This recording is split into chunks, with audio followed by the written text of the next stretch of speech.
Good evening, and welcome to the John Howard Association's 2024 annual meeting.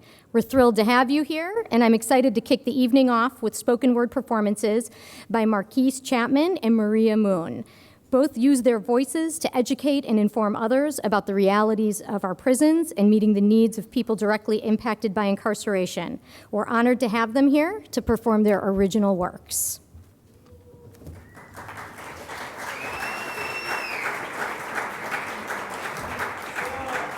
Thank you.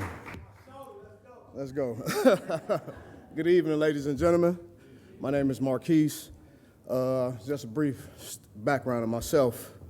If you'd have told me 10 years ago, 5 years ago, or even a year before my 10-year release this January that I'd be on a stage like this, I would have told you was lying. I would have said, I don't believe you, and that's because I didn't believe in the belief in myself. And my struggles, my story comes from incarceration. I changed my life. It was a man doing life who saved my life by proposing a question to me and by introducing an art form of poetry to me. The question was, do you believe that this is all you have to give life behind bars incarceration? And at that time, I could not answer the question because I didn't know. I accepted my faith prior to prison that I was either going to die in prison or on the streets.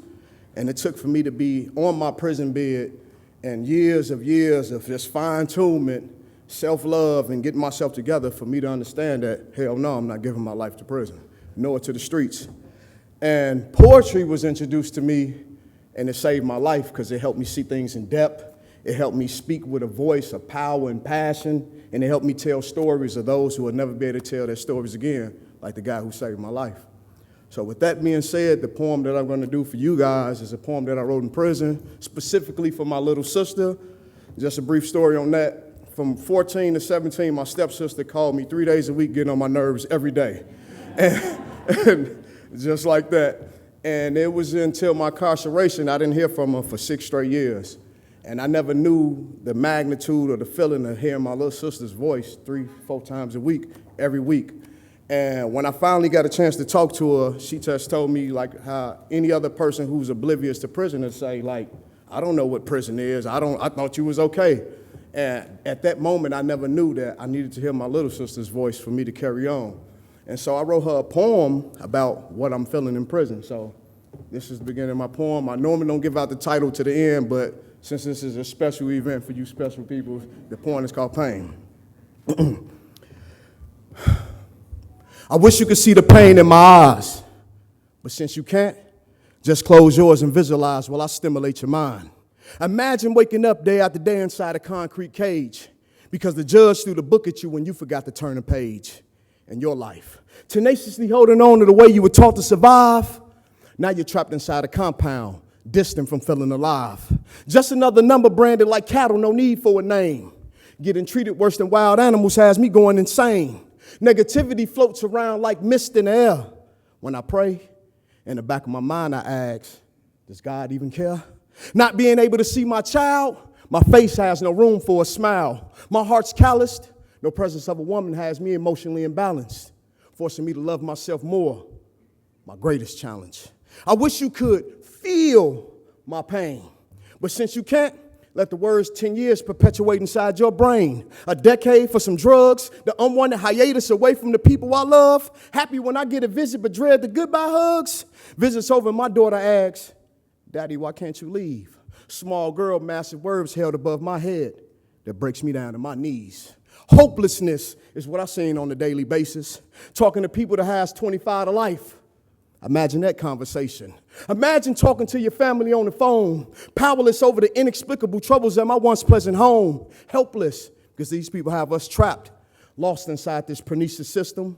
Soul searching is what I'm trying to find. I just pray to God I don't lose my mind. But I wish you could hear my pain. But since you can't, let me try to explain the erroneous voices that plague my brain. The judge's diabolical voice telling me I don't deserve to be free. Devil with the gavel trying to imitate God. Hand behind the justice facade. Guards antagonizing voices constantly causing unwanted sensations. Forgetting hearing the tender words of love stimulates my frustration. Hearing other inmates' ideology about never wanting to change. Listening to my ex tell me this relationship she can't maintain. Are you comprehending every sentence from start to finish? Because I need answers on why this unwanted pain won't diminish. I need answers because there's a blatant problem to be solved about this loneliness and pain that won't dissolve. That's my pain. Thank you.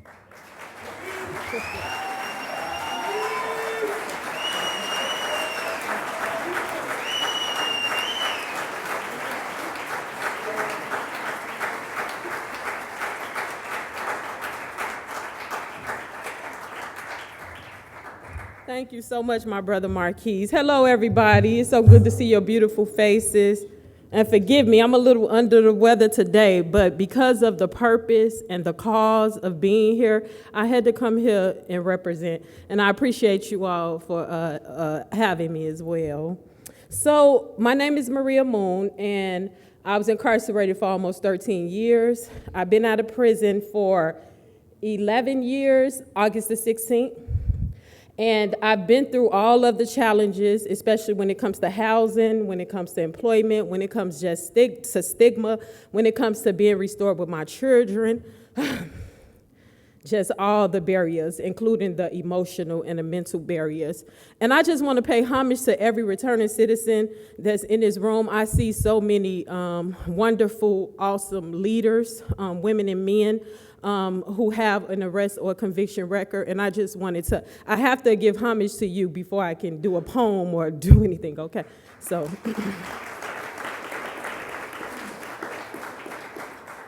So I do work, well, many of you already know, I do work around housing policy, reentry, as far as reentry concerned, and then I do work just helping men and women in the jails and prisons. I've been in the jail all day. That's why I look a mess. But yeah, so this is the work I do. Prison ministry is something that I totally love and I believe in. I remember being in those cells. I remember feeling suicidal, feeling like giving up. And I remember, people from the community actually coming in and encouraging us, and especially people who had been through what we had been through. So if we have any prison ministries in here, I definitely want to give a shout out to you as well. So this piece of spoken word that I'm going to do, it's about men and women who suffer the consequences of homelessness, when they come out of prisons and jails. And I actually use this poem to help with the Just Housing Amendment. Anybody heard of the Cook County Just Housing Amendment? Okay, so men and women in this room, leaders, have fought for the Just Housing Amendment to be passed, and I definitely want to give a shout out to you all. But this is a poem that I did based on my personal experience and experiences of others. Have you ever seen a house that is condemned when the government entity has determined that the building is no longer fit to live in? I'm talking about one of those houses with a big red X on it. What does that red X mean? It means that the building could be structurally compromised. The red X means to take precaution while entering, or it can even be considered too dangerous to enter in at all, and usually condemned to be demolished. But what does it mean when you have an X on your back? It means without purpose, useless, garbage, and not even human, not deserving of human rights. Does it mean you're just a body, a number like cattle in prison while detainees transferring from prison to prison or unit to unit? It's called being shipped like a package or a product. When sentencing, the judge never said that being locked up would mean being locked out forever. Now I got an out date. At least when I was locked up, I was guaranteed a place to live. See, where am I supposed to go from the jail cell to Skid Row? I sleep, half sleep, not sleep at all, finally doze off in the park, on the train, in the alley behind that yellow house, in the stairwell, in my car. Did you know that 95% of people incarcerated will return home? See, I am still your neighbor. These scars, hemorrhage from barbed wires, forever fed us, never ending, pushing pins like pistols. Those policies that shackle looking down from pedestals, guilty until proven innocent. But no matter the verdict, there still remains a life sentence, invisible punishments, collateral consequences. When will we be truly free to be seen as a part of humanity? Amends don't help much until the 13th Amendment is amended. But my point, see, we are more. We are more, Marquis, than our yesterdays. More than our scars and scrapes, Maria. More than animals in a cage. More than our greatest mistakes. And if anybody under the sound of my voice is feeling like you're worthless because of your flaws and mistakes, remember that somebody can learn from your testimony, and God has a purpose for your life. And the point is, get this, every single one of you are not a mistake. Thank you all. The John Howard Association has always been based on the principle that no closed system should be left to police itself. Carceral spaces are very opaque. You can't see inside, even though people from the communities go inside, and then we lose track. We don't know what's going on in there. And the John Howard Association, they've been a stalwart in causing juvenile justice and criminal justice reforms in the state of Illinois. That's brought us out of sort of the dark ages and has started to head us toward more informed, more research-based and evidence-based practices that make everybody safer. What makes us really different is that we spend a lot of time going into prisons. That part of our mission, that part of our mandate is to be inside the prison so that we can see for ourselves. We spend a lot of time learning about things that people outside of prison don't know about, because we understand that unless we know that, we can't really be on the front lines of change. Prison is really a highly stressful place due to the isolation. When you don't have an organization to be a watchdog group over a prison, is like leaving the wolf in charge of the hen house, right? The way to lift our morale is following up with us and interacting with us, and therefore we can pass word to young guys who are also struggling with issues and say, well, look, this organization actually worked. They helped me through this process. So that goes a big way. We come in and we keep coming in, and we listen to people when they talk, and we hear their concerns, and we respond to those concerns. And it is those concerns, it is those issues that fuel our day-to-day work. I mean, it's the transparency, it's the shining the light that brings the hope.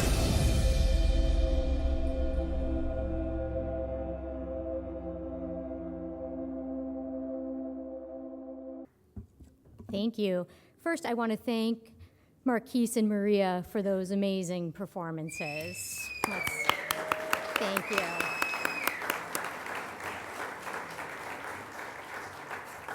Yeah, Johnny was right about you. Again, I'm Jenny Volan-Katz. I'm the Executive Director of the John Howard Association, and it's great to see all of you this evening. I want to begin by thanking the John Howard Association Board, our Young Professionals Board, our volunteers, and all of our supporters, partners, and donors. Every one of you plays a vital role in advancing our mission and work. I especially want to thank the John Howard Association staff, Dan Hoffman, Gwynn Troyer, Rebecca Pellegrino, Katie Reinick, Nora Thompson, and our new community engagement team, Fatima Montero, David Staples, and Anthony Thomas. I appreciate your hard work and dedication, and I'm thrilled I get to work with you every day.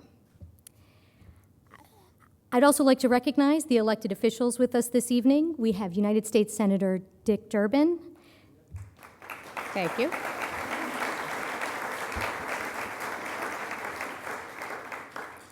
Speaker of the Illinois House of Representatives, Chris Welch.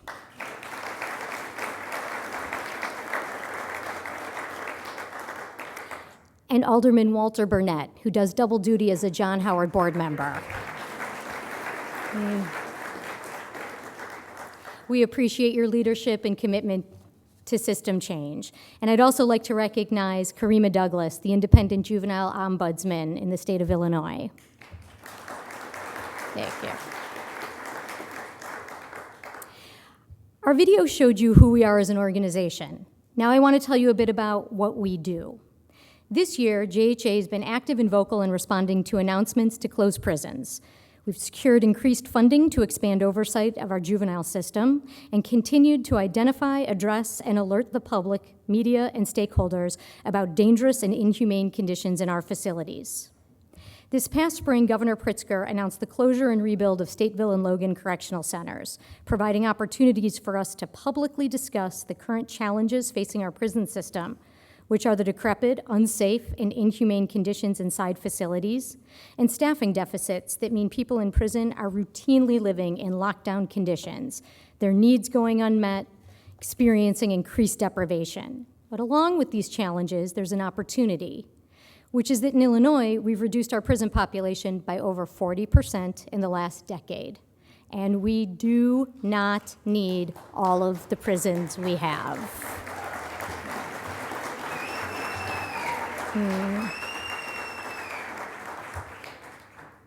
JHA will continue to advocate for more prison closures, prioritizing the most decrepit, unsafe, and inhumane facilities, including, but certainly not limited to, Menard, Pontiac, and Dixon.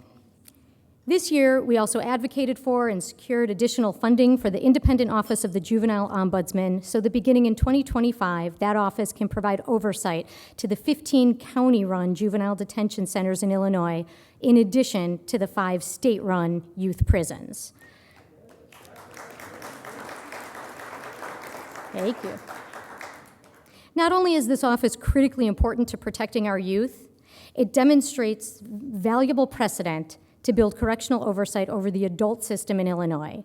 It's critical to have an independent entity that has unfettered access into prisons, the ability to investigate, the responsibility to publicly report findings, and has the ability to enforce creation of and compliance with remediation plans to address or change policies, practices, conditions, and treatment in the prison system. Now, let me assure you, this plan does not make JHA irrelevant. There will always be a need for an independent prison watchdog group in addition to mandated, resourced correctional oversight. Ideally, there are multiple layers of oversight in every jurisdiction to increase transparency and accountability and reduce the harm people in prisons experience. The need for JHA ends only when there are no more closed carceral spaces with our citizens inside of them. Thank you. As we work towards this goal, we will continue to fight to reduce the immediate harms people in prison face. Our recently released report on the impact of staffing deficits and how they impact the people who live and work in our prisons is an example of this. Currently, people across our system are living in lockdown conditions. Very little out of cell time, very little access to programs, treatment, showers, and phones. Pointing out the impact of these deficits and calling for change, including the need and ability to close and consolidate prisons. Increase decarceration efforts using the available mechanisms, while at the same time acknowledging and responding to the concerns and actualities of people in IDOC. This is how JHA works. Fighting for system change while also recognizing the lived experiences of the people who are currently incarcerated. We must continue the fight to end our reliance on the prison system to solve complex social issues that are made worse by mass incarceration. But as long as there are people in Illinois prisons, we will continue to go into them, to affirm their humanity and dignity, and to shine a light into the darkest corners of our public institutions. Thank you.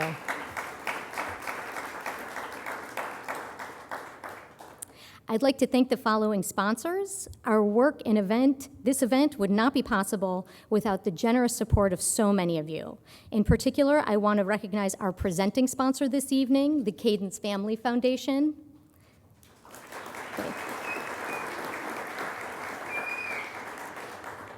And I'd also like to recognize our warrior level sponsors, Brian Massengill and Mayor Brown, Parole Illinois, Paul and Sarah Jane Titterton, and GATX. Now, thank you.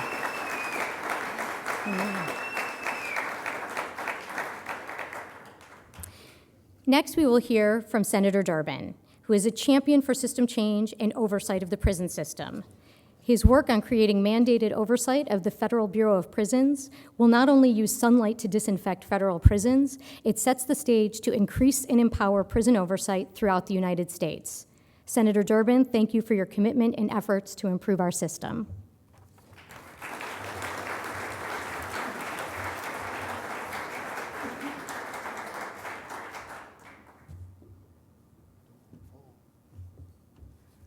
Thanks, Jenny. I asked her before this program started about the John Howard Association because you've been around as long as I can remember. And she said, well, it's even longer than that. It goes back to 1901, right? 1901. What a voice the John Howard Association is for justice in the United States and the state of Illinois. It's been an incredible force for good, and I've relied on them over and over again. So let's give a round of applause to the employees, staff, board of directors of the John Howard Association.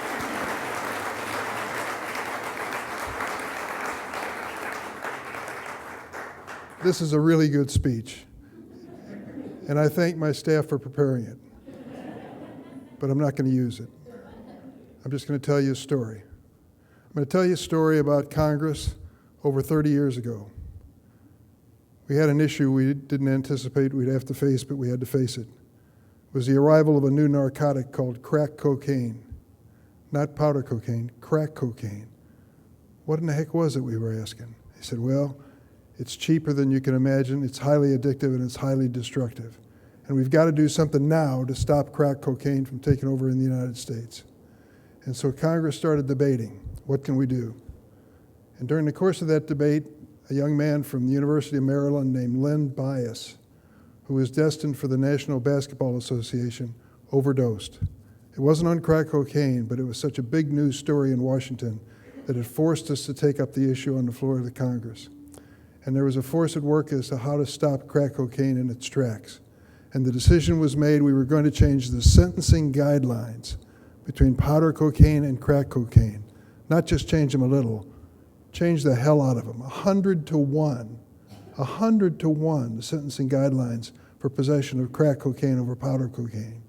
The notion was we would hit so hard with criminal penalties that the message would go out to the streets and neighborhoods around America and people wouldn't touch crack cocaine for fear of being prosecuted. Well, it failed miserably. Instead of the price of crack cocaine going up, it went down.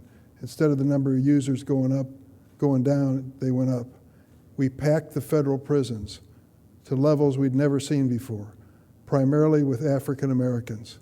We changed the face of communities like Chicago and other places because of all the people who ended up not only in prison, but with sentences that went on and on and on and on.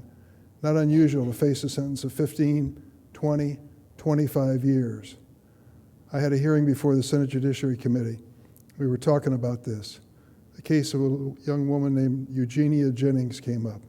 Eugenia was from Alton, Illinois. She had 2 little baby girls. She was a crack addict, and she was caught for a 3rd-time offense. 3 strikes, you're out, Jenny. They put her in jail and sentenced her to 25 years in prison. They took her 2 little girls and gave them to her brother, who was kind enough to raise them and do a good job in the process. He came and testified before my committee and told the story. He said, poor Jenny, you ought to read what Judge Ryan said when he sentenced her. He had no choice. Mandatory minimum sentences. He just had to impose that sentence and really look the other way. So I decided to go see Eugenia Jennings down in Greenville at the federal facility. Sweetheart of a lady, kind, soft-spoken. We talked for a long time, and she said to me, Senator, if you get me out of this prison, I swear to you I'll never commit another crime in my life. I just want to see my girls.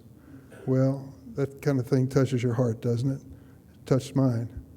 And then she told me something else. She said, incidentally, I have cancer and I'm dying. So I went back to my office in the United States Capitol, and I decided that there was a person I ought to tell this story to.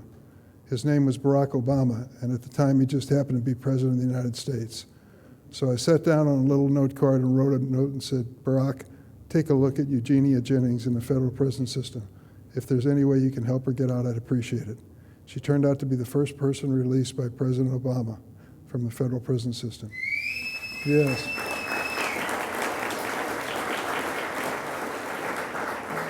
She made it back home to Alton.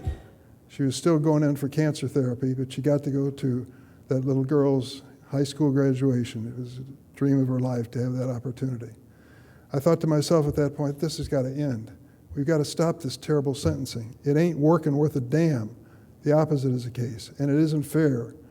And so we set about to try to change 100 to 1 to 1 to 1, powder and crack cocaine. That was a bill that I introduced in the Senate. Well, I had some opposition. A fellow named Jeff Sessions. Name sound familiar? Senator from Alabama. Came the day of the big markup on this bill. We both happened to be in the Senate gym. I go to the Senate gym every morning for no apparent reason. And I saw him and I said, Jeff, come on, buddy. We've got to change this 100 to 1. This is terrible. No, Dick, I don't think so. We'll just leave it where it is. It's doing its job and this and that. And I said, come on, give me a number, buddy. He said, 25 to 1. We're standing there with our T-shirts and gym trunks on. We're bargaining over a number that's going to affect thousands of lives and families all over the United States. I said, make it 10 to 1. I can't do that. How about 20 to 1? I said, make it 15 to 1. He said, I'll do 18. And that's what the Fair Sentencing Act was, 18 to 1, from 100 to 18. 18 was a terrible number. 100 was five times as bad, more. We got that progress and I grabbed at it. As a net result of the Fair Sentencing Act and dropping it to 18 to 1, tens of thousands were released from prison because the Sentence Commission made it retroactive. And then we didn't want to stop at that. Chuck Grassley is a very conservative Republican, but I enlisted him on going after mandatory minimum sentences with something called the First Step Act. Some of you have heard about it. It was another provision that we worked through and got signed by the president, and it changed and released thousands of people. They had an opportunity to get out of prison. The recidivism rate of people who were released because of First Step Act is under 10%. Fewer than 1 out of 10 go back to prison. The recidivism rate in the federal system for everybody else is 46%. These people had served their time long enough, and mandatory minimum sentencing was eliminated in their cases, and they were given a second chance. I believe what Nelson Mandela said about this issue is worth repeating, and that's the part I'll read. Nelson Mandela said, "No one truly knows a nation till one has been inside its jails. A nation should not be judged by how it treats its highest citizens, but its lowest ones." I believe that every member of Congress every 2 years should take a trip overseas, see another country, and visit a jail or a prison so you can see for yourself what happens when you put people behind bars. And I just want to salute our people who made the presentation earlier. Did a wonderful job. Sure proud to be here with you this evening.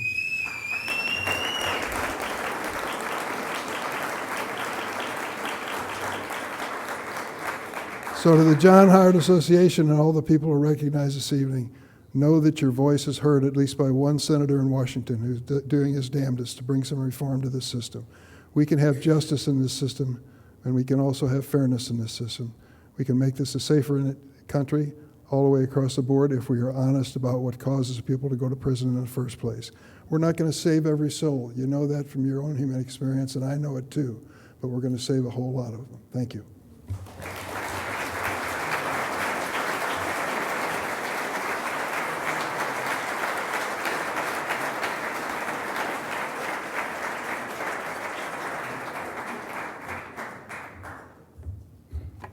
We call that hope. Okay, and now for our award winners. Every year, JHA honors leaders, citizens, advocates, and partners in prison reform for their commitment to a fair, equitable, and humane system in support of JHA's mission. I'm pleased to announce this year's award winners. Our 2024 Outstanding Dedication Award goes to Don Stemen, Loyola University Center for Criminal Justice. Yeah, there's the team. In recognition and appreciation of your leadership in building JHA's Measuring the Quality of Prison Life Survey data dashboard and engaging the next generation of criminal justice advocates by creating and providing academic and experiential opportunities for them that will help grow the pipeline of professionals to advance research, policy, and practice around system change.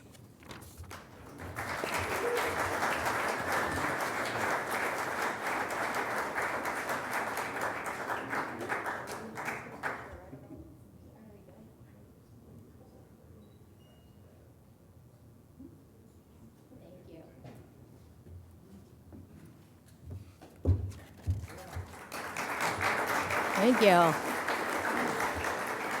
Our next award is the Legacy Award, which we present to John Mills and the Mills family in recognition of the longstanding and generous support that John, his father, and the Mills family have given JHA.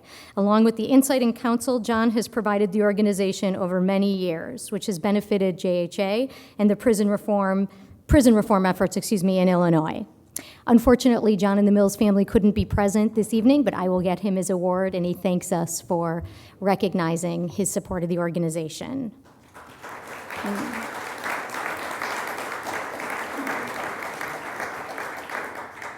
Our 2024 Advocate of the Year is my friend, Maria Garza.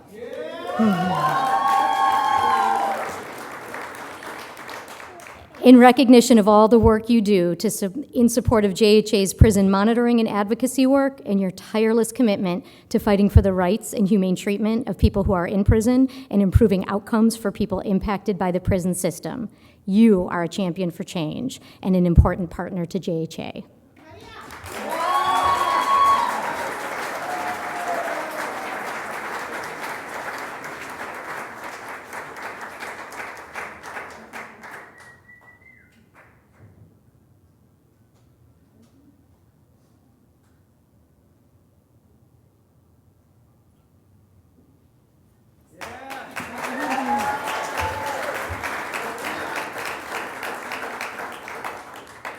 And our last award of the evening really should come as no surprise based on the remarks we just heard. This award goes to United States Senator Dick Durbin in recognition of his leadership in establishing independent oversight of federal prisons. In our most closed-off spaces, it's critical that transparency is mandated and that there is a mechanism for holding our prison system accountable. For this and all the other work you've done to reform our criminal justice system, we thank you and applaud your leadership.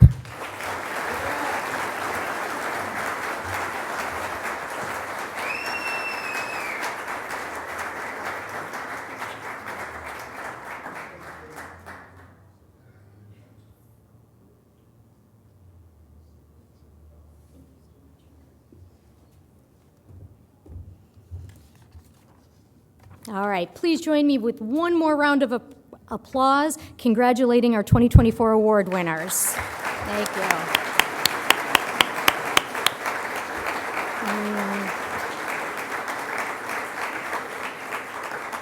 We appreciate all of you. Next up, I'd like to invite JHA board member and Vice President Craig Huffman. He's also the co-founder and CEO of Metro Edge Development, and he is going to introduce our keynote speaker and conversation this evening.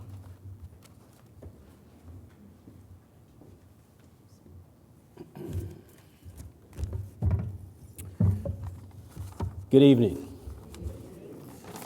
So I have to admit, I've known Arne a long time, and because I know him, he whispered to me, keep it short. So I'm gonna do that, Arne, because I know you.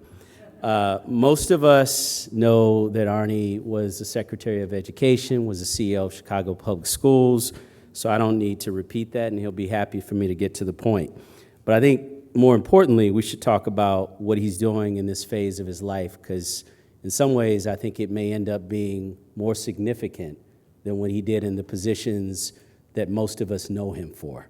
And that is, he leads Chicago CRED, and it's a nonprofit that's achieving transformative reduction in gun violence in Chicago. And they do this through partnerships with local business leaders, community organizers, nonprofit groups. And what Arne's really trying to do is provide outreach, education, employment opportunities for young men, largely young black men. I had the privilege of speaking to Arne's group maybe a year, 2 years ago, and it's still probably one of the most impactful things that I've had a chance to do in quite some time, because you begin to understand the impact that our system has on the individual, and not only the individual, but the people that care about them. And so through his organization, CRED, Arne is also a managing partner at Emerson Collective, an organization dedicated to removing barriers so people can live their life to their fullest potential. Arne, of course, graduated from Harvard with honors. He majored in sociology, and he was a co-captain of the basketball team, and he was a pretty good hooper. I got a chance to hoop with him once, and I was pretty impressed. And he was also first-team academic All-American. But more importantly, where Arne is now in his life, he's giving individuals like the two men that are going to accompany him to the stage a chance to make an impact, make a difference, and I also want to give recognition to the two individuals that are going to join him on the stage tonight. The first person, William Brown, Chicago CRED Life Coach. William is Chicago CRED's newest life coach, and he's the epitome of a CRED success story. He started off as a CRED participant in October of 2021 and quickly assumed a leadership role as a peer leader, a junior peer counselor, and a junior life coach. In addition, he took advantage of all the resources that CRED Partners offered and became a published author and licensed in multiple certifications, including forklift driving, food service, custodial maintenance, OSHA 10, and as a preservation and literacy coach. However, the accomplishment that makes him most proud is being a loving father and family man. He is a protector and provider, and best known as Juju. And then last, and certainly not least, individual at 16 years old, William Billy Moore is the Chicago CRED site manager, for the West Side. At 16 years old, Billy went to jail and served 20 years for the tragic death of Ben Wilson. I think I was 14 when I heard about Ben Wilson, and it was one of those moments, like Lynn Bias dying, like others, that you remember where you were when you heard the news. Ben was a tremendous basketball star, and it was a very sad moment.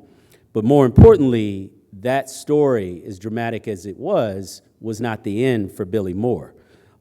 Billy ultimately Wilson was a revered basketball player, but after being released, Billy turned his life around, and he's helped returning citizens by mentoring, obtaining employment, and transforming young men's lives who are most at risk for being shot and shooting someone in Chicago. Billy recently received his bachelor's degree from Southern New Hampshire University. And I think what Billy and many of the members that I've spoken to in CRED symbolize is your mess can become your message.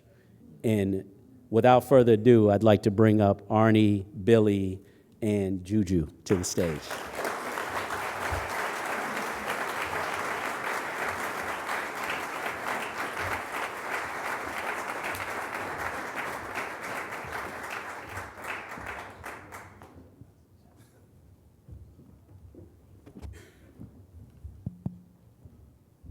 Thanks so much for having us. It's really an honor, and we'll just have an informal conversation. We talk about the good, the bad, the ugly, and then look forward to some of your questions as well.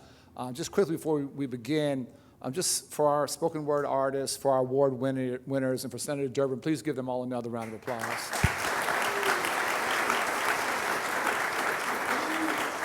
It's a pretty extraordinary group that the John Howard Association has put together tonight, and I'm a little biased, but I'm a huge fan of the senators, and not too many senators could stand up here, throw away a speech, and just speak from the heart, and that's the kind of man he is, and I just think we're so lucky in Illinois to have him representing us, so thank you for doing the hard work every single day. So we are obsessed with trying to reduce gun violence here in the city. We've been at it 8 years now, which is pretty crazy. We started serving 25 men in one room 8 years ago. We now serve over 1,000 men, women, and unfortunately we're down to 12-year-olds because that's who's shooting and being shot at 9 centers around Chicago on the south and west sides.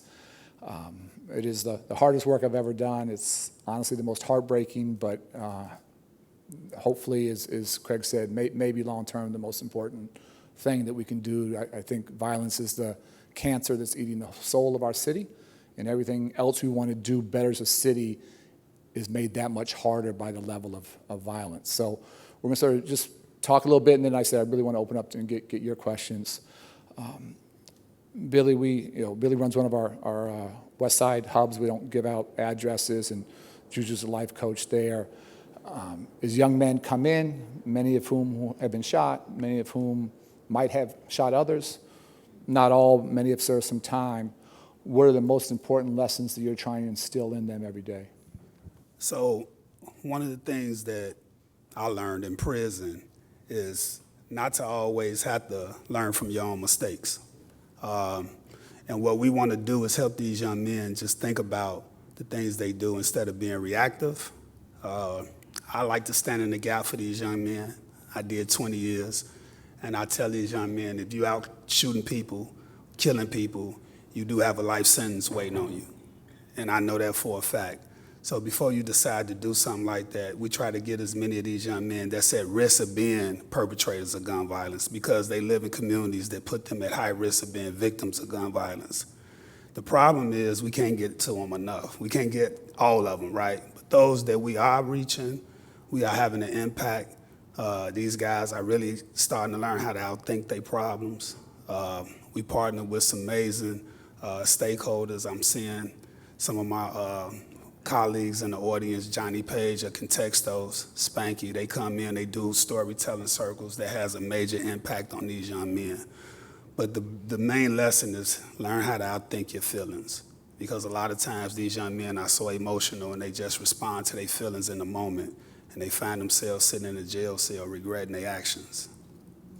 Juju, same question for you. You've gone through the CRED program, so you can talk about that if you want, now your staff. But as a participant, what was helpful? And same question, what are you trying to every day with the young men you're working with, what are you trying to change in terms of their mindset to give them a chance to live? For me, it's a little different. By me being a participant, now I kind of see like, all right, okay, I was a participant at first, now I work for them. So I'm seeing both ends now. So when I was a participant, it was like, I just wanted something to believe in. And as time went on, I was getting that something to believe in from Billy. I was getting it from Ant. I was getting it from Javon. I was getting it from Johnny. I was getting it from Spanky. So that's what I was looking for. So now that I work for him, I try to get the guys the same thing. So that's kind of what it is. It's like, as long as I give them something to believe in, it's like, it's not going to be that hard. Not saying that it's easy, because it's never going to be easy because of the guys we're dealing with, and nothing in life is easy. But at the same time, I'm like, as long as my message stay the same, I want it to be the same. I want them to know I'm working for them, and that's what it is for me. As long as I'm always the same as that, I can go to sleep and go to when I go to bed, I'm like, all right, man, I did my job, and that's what it is. As long as that belief is there, and I'm showing them, my days match my nights, and I'm always the same. When they see me, they don't see me hot-tempered. I model myself after this guy. You feel me? When I was in the program, I caught myself wanting to talk like him. I caught myself wanting to walk like Ant.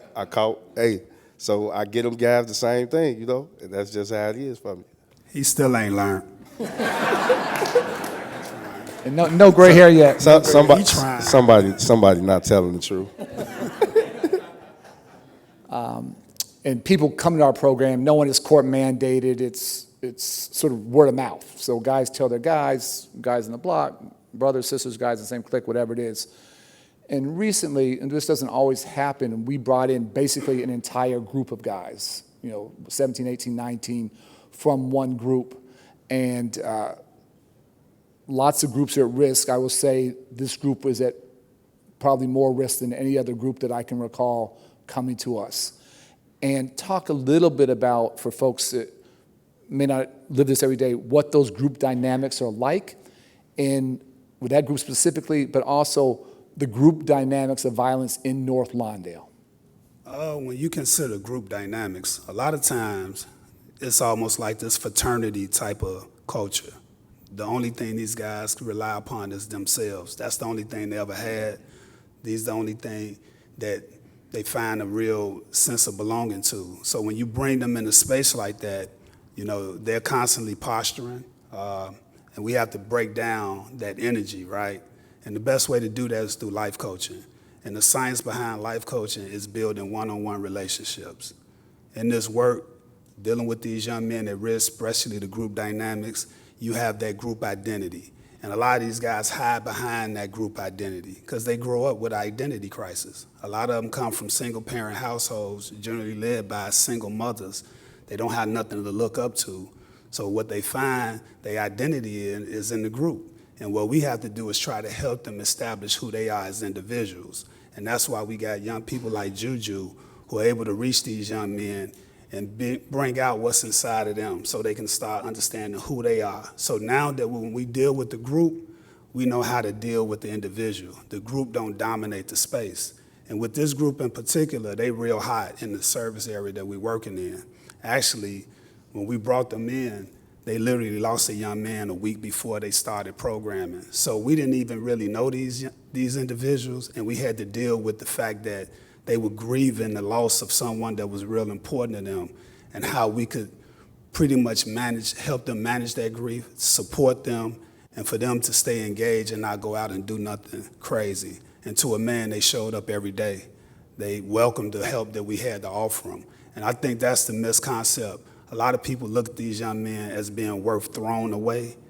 All they need is help. They need an opportunity and a space to come to where people feel like they're going to care about them. People are offering sincere resources that's going to help these young men move forward in their life. I think the access to essential resources is not there. We're doing as much as we can around housing, around employment, the clinical aspect of helping them unpack their trauma. But when you don't have those type of things available to young men that are suffering in a massive group or a massive neighborhood like North Lawndale, then you're gonna always see numbers skyrocket high, like work ain't being done. But I think in our service area, our numbers are down. We've been down every year with the exception of pandemic times. But if you give us a chance, you let us do our work, you give us the opportunity to touch as many young men as we can, then you're gonna see a significant change in Chicago. And Juju, you can talk for 2 minutes and people see your intellect, your heart, your leadership ability, but it's been a difficult journey, getting locked up, getting shot. What would have, and you've always been a leader, just leading in a different direction now maybe, what did you not have earlier in life that would have spared you all of that heartache and trauma? For one, I didn't have a positive role model in the house on the regular. So I grew up like, I probably seen my father maybe once a year or something like that. If that, never birthdays, none of that. So you got to think, I'm growing up in the house. My cousins, my uncles, all of them, they hustlers. So when I wake up, that's what I'm gonna see. I'm gonna see the streets. Traumatizing stuff happening in the house, things that I don't like to talk about. So it's like, I feel like if I had my father on a regular basis and he was there, I feel like it would have been a lot different, because when I became a part of Chicago CRED and I met people like these two guys and them two guys and the lead life coach there, Anthony Spencer, it's like, it something just hit me different. Like, I felt like I had a family. I felt like I had big brothers. Like, my big brother at home, he three and a half years older than me. So what can he really teach me? He tried his best. But when I met these guys and I was going back and forth to court, fighting these cases, and Spank was the first one at the court date, Billy and Brittany was shutting down program for me, like, and Arne was, what's going on with the case? What's going on with the case? Like, that just, I'm like, man, I got family. So that's what I feel like I was missing. Like, if that wasn't stripped away from me, I think things would have been a lot different. I often think that it's not that our young men don't have role models. They all have role models. They're just not necessarily the ones we want them to have. And it's just trying to bring in some other role models that are steering them in a different direction. And the vast majority are really more than open to that. They embrace that and understand that over time. I'll ask one or two more questions. I really want to open it up to the audience for your questions.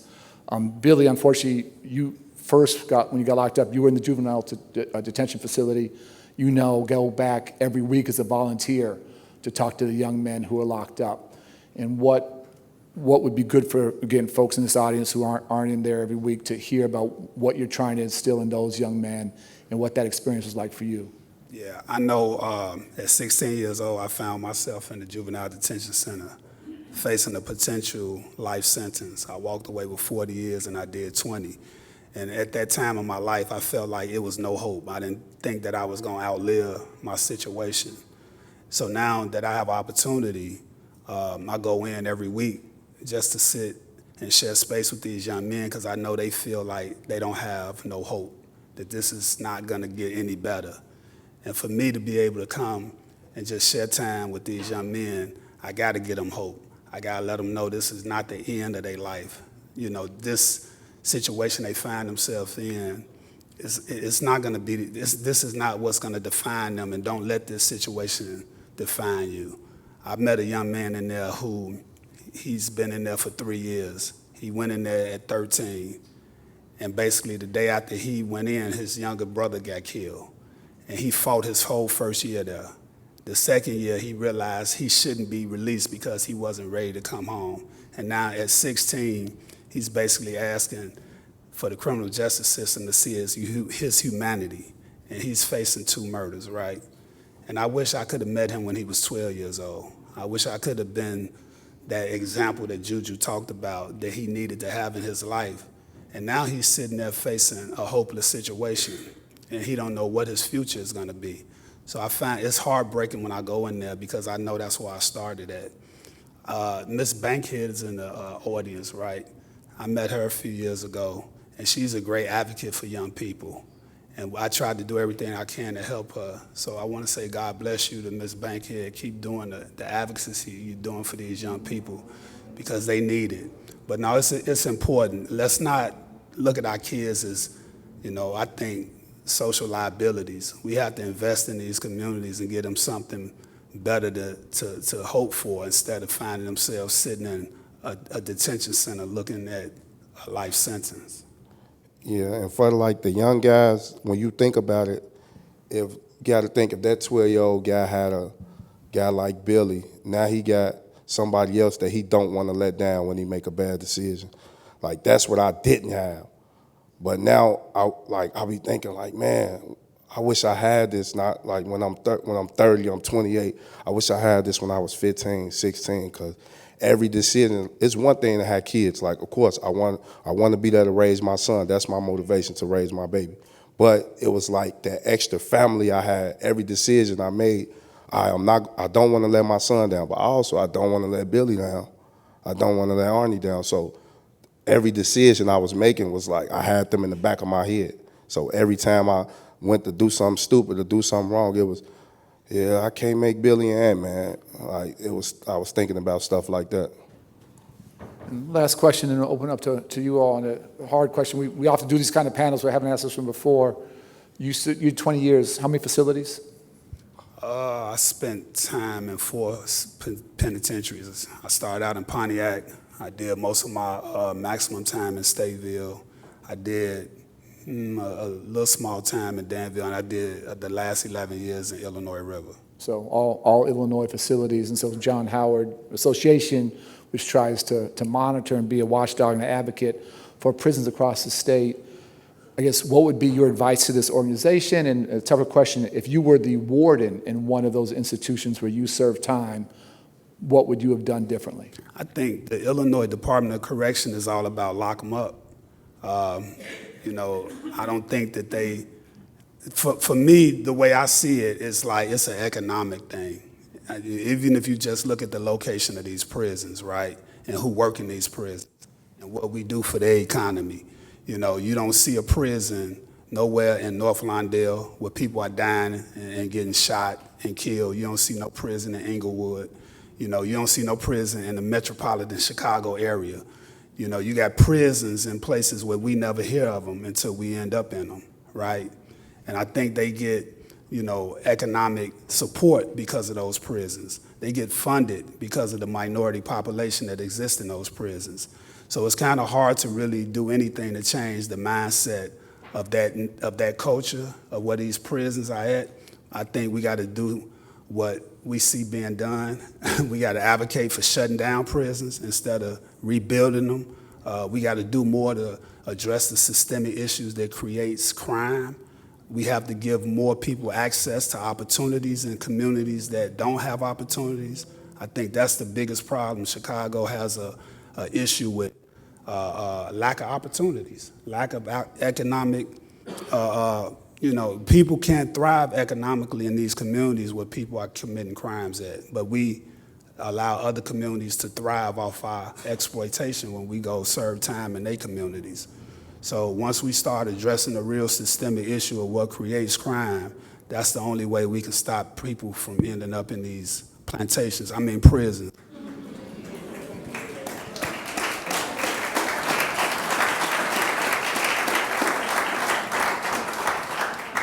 Same question. You did 8 years in how many facilities? I did 9. 9. But I did 2.5 years in the county, 5 years in Pinckneyville, and almost 2 years in Danville. Okay. Same question. If you were the warden of one of those facilities, what would you have liked to see happen? For me personally, my opinion, prison kind of lost, and jail kind of lost sight of rehabilitation. When I was in Danville, I was going to school when I was in Pinckneyville, I was going to school trying to get my associate's degree. So right in the midst, I was overqualified to get my credits. I had like maybe 70, 75 credits or something to get my associate's degree, and the school got taken away from us. We couldn't go to school no more. So it just was like, now I'm just in the cell every day, like school just done. I go to Danville, ain't no school down there neither. So it was like, I ain't had nothing else. And that's the one thing for me, like, don't take the school from us, because that's one of the main important things we got to look forward to. If it's anything, I'm saying keep them fatherhood programs. I stopped seeing stuff like that. It was just like, you got to keep us active in there, keep us like tapped to the outside world, like let us know what's going on. We got to be like, this got to be an everyday thing, and that's my thing, the rehabilitation part, because I think that if I would have got my associate's degree, things would have been also different, because I didn't get it until I got out, and that's just what it is for me, the rehabilitation. And final comment, and open it up, just so many deep lessons tonight, but just understanding not just the humanity of folks who have been locked up, but their extraordinary leadership ability. And whether it's these two, whether it's Spank and Johnny, whether George Matos over here, who's part of our team, we can't win this fight to reduce violence and to reduce incarceration without those who have experienced that. And these are extraordinary leaders leading our city to a better place. I just want to thank all of you for what you're doing. It'd be easy to run away and do something else, but to come back and give back to young men and try and have them not replicate what you went through. You guys are warriors for peace, and just so appreciate the heart and the hard work and commitment. Thank you.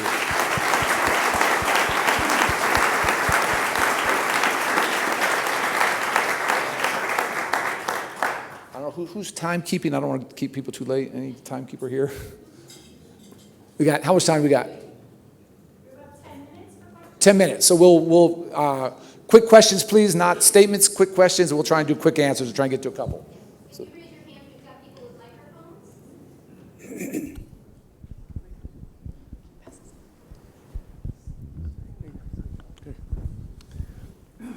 microphones. Hello, everyone.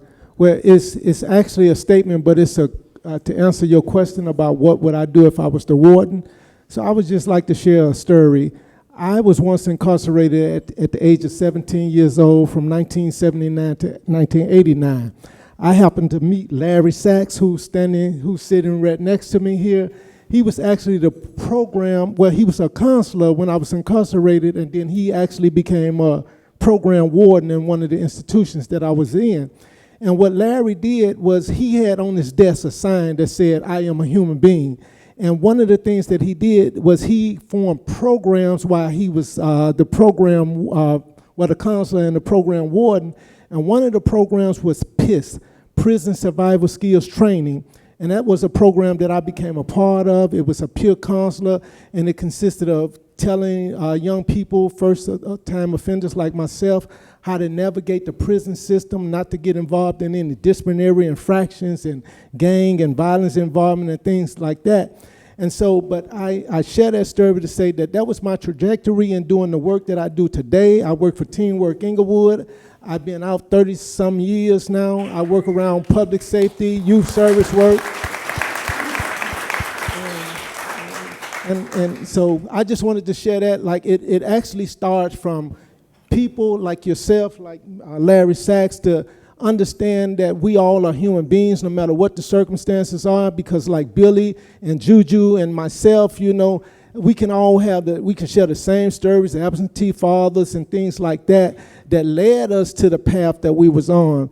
But at the end of the day, we're all just human beings, and I thank you, Catherine Bankhead. She came to Teamwork Inglewood to participate in one of the programs that we had, an anti-gun violence program years ago, very impactful, and that's all I want to say, y'all.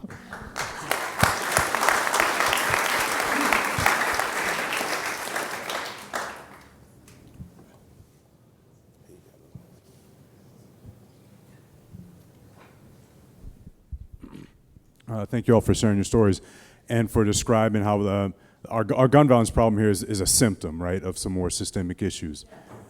And it's the guns, right? My belief, like, it's access to the guns is a big part of the problem.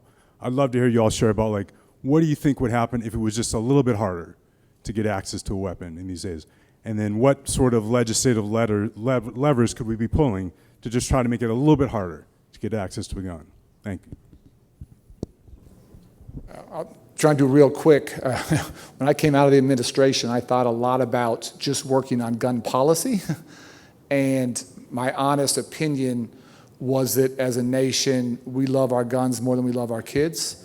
And so I chose not to do that. And so I didn't think we were committed to getting rid of guns, but I thought I could, as a private citizen, give guys a reason to put down the guns.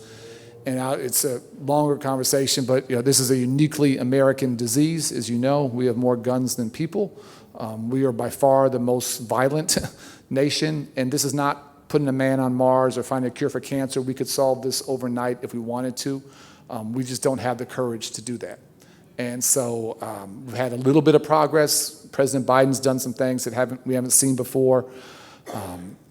But as a nation, we are people from other countries look at us in disbelief that we allow this to happen to our kids.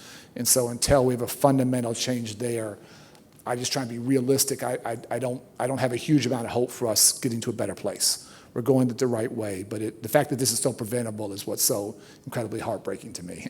If we had a lot less guns, we'd have a lot less tragedy, a lot less trauma.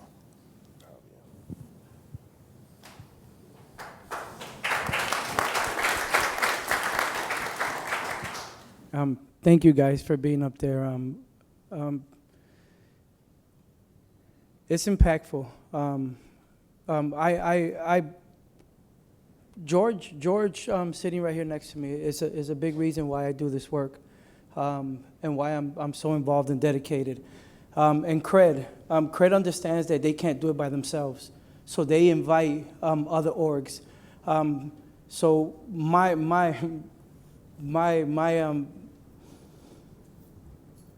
my desire, the guns, it's the services, it's the stuff that's missing that would make, like Larry said, make someone change their mind about having a gun. That'll help if there's resources that can help. And Mr. Durbin, I am a recipient of the First Step Act,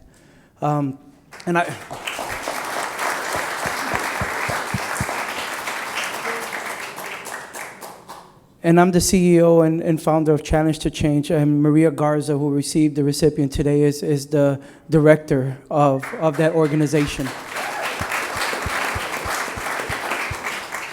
My thing is, are we teaching our participants the importance of civic education so that we can support our champions who sit as senators and who sit as those that have the power to change legislation that trickles down to our neighborhoods? So that's my question, is CRED getting involved on the more political side, because that's where really politicians come and go, no disrespect, but the policy change stays So I think that's my question to you. Like, how involved is going to be CRED in teaching the civic part of this work that's so important? Talk about the voter registration. Yeah, so actually, within the last couple of weeks, CRED across our North Lawndale 3 hubs had a major voters registration. And we're having, and on election day, we're going to celebrate, the week of the election, we're going to celebrate a pizza party for everybody who participated and registered to vote by bringing our voted, the little thing they give you, I voted. So we're excited and proud about that initiative. So we're trying, but there's a lot more we need to do on the policy side. And the final thing, I'll just say it, what George has done, what Billy's done, what Juju's doing, it's all relationships. We just believe relationships change lives. I wish there's like an AI or technology solution to this. We sure haven't found it, but it's just having great role models in place, giving back, sharing their stories. That's what's going to turn the tide. Let's do a final question here, and then we'll get everybody out of here.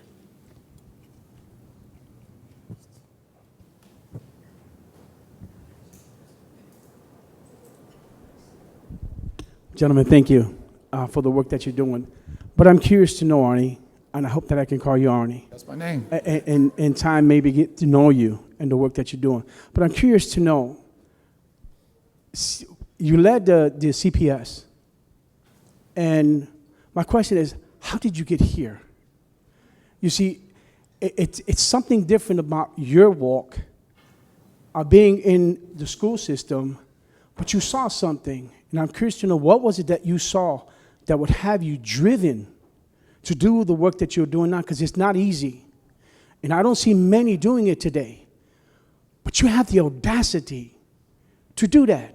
And I'm curious to know, I want to know you, your heart, and why you're doing it, and what it is that you're willing to do to finish the job, so to speak, so that others can know what I want to know.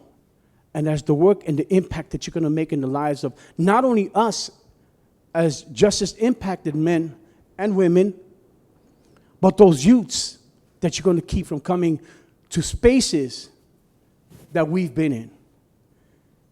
So please. Man, I was trying to end on a high note, and now we got to get.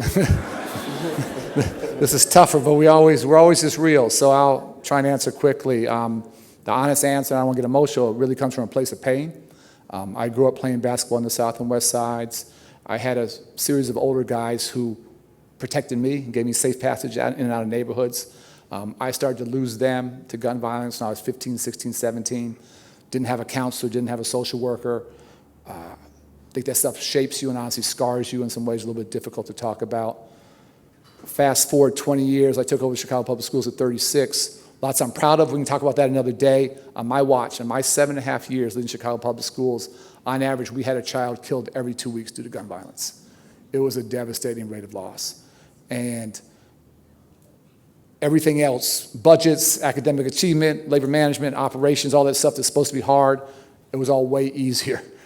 I was meeting those families 99% of the time after they had lost their son or daughter. And it got harder and harder over time. And I don't think I know, whatever we consider ourselves, adults, community leaders, educators, whatever, we fail to keep our kids safe on the South and West Sides. And for the kids I was talking to, particularly young men, it was like, if I grow up, not when I grow up. For me, growing up was always when I grow up.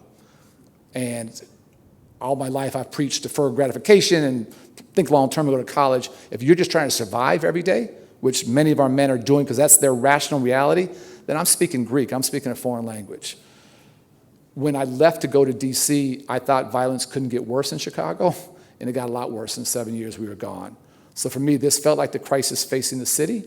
I felt I had failed to keep people safe, and Chicago's given me every opportunity, educationally, athletically, socially, culturally, and I just wanted to come home and help out. So that's the short story.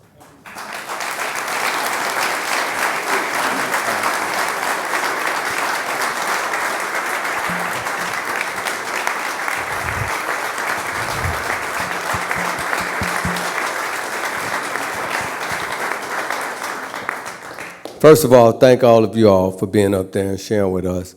I would be remiss if I did not take this opportunity and thank Arne Duncan. I'm Alderman Burnett, Vice Mayor Burnett. I try to work with people in the community. I had a situation where I had a lot of stuff going on in the neighborhood where people were getting hurt.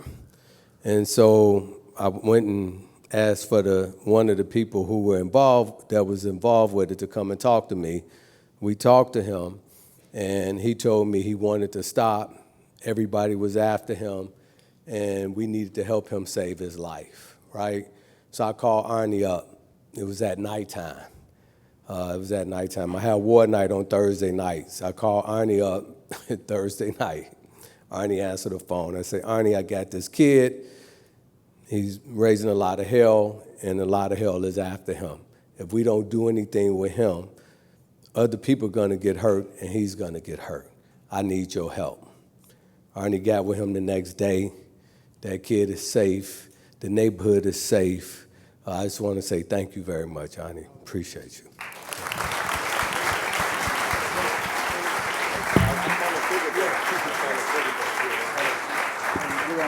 We don't use names, Alderman, but that group I talked about, he's part of that group, and he's working with these guys every day. So thank these guys, not me.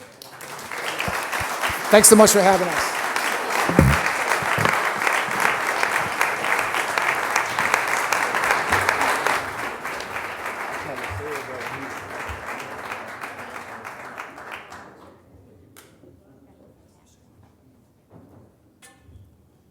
One more round of applause because they were amazing.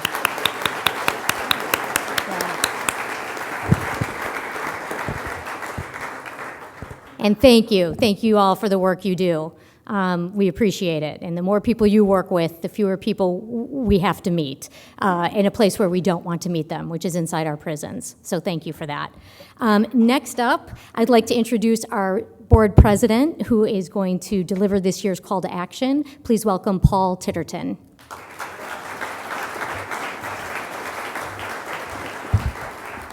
Thank you, Jenny. And I have to say those three gentlemen are a very difficult act to follow. So I hope you'll bear with me. But so my name is Paul Titterton. I have the privilege and the honor and the pleasure of being the board chair for John Howard. It's an organization I've been affiliated with now for several years. In my day job, I'm actually affiliated with an even older Chicago institution, the GATX Corporation. We're about 3 years older than John Howard. But honestly, I will say my time on the board of John Howard has been incredibly fulfilling. And one of the questions I get asked is, well, you know, you're a guy who does rail car leasing. Why are you involved in John Howard? What's the appeal of this organization? Why do you spend your time? So before I make the appeal that I'm going to make, I just want to tell you a little bit about what this organization means to me. And what it comes down to is humanity. I really believe that the measure of a society and the measure of an individual is how that society and how that individual treats their fellow humans. That is, at the end of the day, that's what we will all be judged on. That's what matters more than anything else. And in particular, the way we treat the powerless, the people who have no voice, is perhaps the highest measure of that humanity. And when we think about people that are involved in the carceral system, these are often people that have grown up powerless. They've grown up in difficult situations. They've ended up in the carceral system, and they are even more powerless than when they went in. And you know, some of the people in this room are system impacted, and they know that firsthand. For those of us in the room who have not been system impacted, I ask you to imagine what it's like to have that feeling of no hope, to have that feeling that no one is there to advocate for you. To me, when I think about that, it breaks my heart. I'm joking, I'm thinking about it, frankly. And so what's so meaningful to me about John Howard is the fact that we are the organization that tries to advocate to find the humanity in those people that have no voice, to make sure that in the time they're in the system, that they are treated humanely and justly, and to make the overall system more humane and more just. That is such a high calling and such an important thing. And you know, honestly, for me, I do my very, very small part to help John Howard. The people that really impress me are the staff, the volunteers, the people who dedicate many, many hours and put so much hard work into it. It's really just some of the most important work that I've ever personally had the privilege to witness. And so It's why, I'm not necessarily I'm not a sales guy. I'm not someone who likes to sit here and ask you for money, but I have no problem standing here and making the appeal I'm going to make tonight, because the work of this organization is so meaningful, and I can promise you that if you do contribute, if you do support it, your money is going to an extremely good cause. So with that, I'd like you to look at your programs. There's a QR code on your programs, and that QR code is the key to helping us, because this work is expensive. The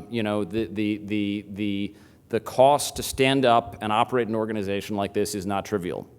And we're running right now, as our head of development, Rebecca Pellegrino, tells me, we're running about $10,000 behind where we really need to be for this event. Now, $10,000, if you do some math, that's 20 people who want to kick in $500 each. Maybe it's 100 people who want to kick in $100 each. But somehow or other, I'd ask you to find it in your hearts tonight to scan that QR code and donate. To me, the reason I contribute both time and money is because of how meaningful this organization is. I know a lot of you in the room have already contributed time and money, but I'd ask you to find it in your heart to contribute again and support this excellent mission. So with that, I thank you for your attention, and I'm going to turn it back over to Jenny to wrap us up.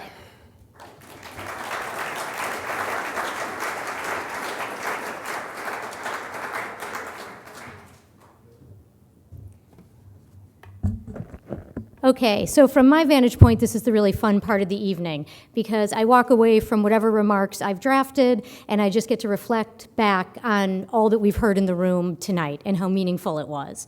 So first of all, I want to say, and please don't tell anyone who usually comes to this event who's not here tonight, I think this is the best crowd we've ever had at an annual meeting, so thank you.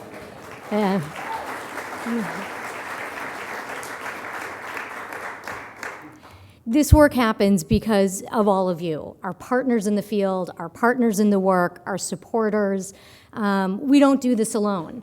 And we need all of you, and we appreciate all of you, and we are so pleased that you're here with us this evening, but we're more pleased that you're with us day in and day out, reading our reports, responding to our questions, being part of the work, part of the effort, part of the mission. So thank you all for all of that. And just know that together, we're going to keep doing this work, okay? Game's not over, story's not written, job's not finished.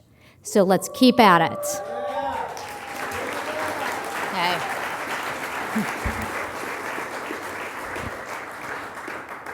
And with that, I will let you know that there are still some drinks available at the bar, and we would love for you to all stay and get to know each other and take advantage of what we have left to offer you in terms of food and beverage. So thank you all so much for being here.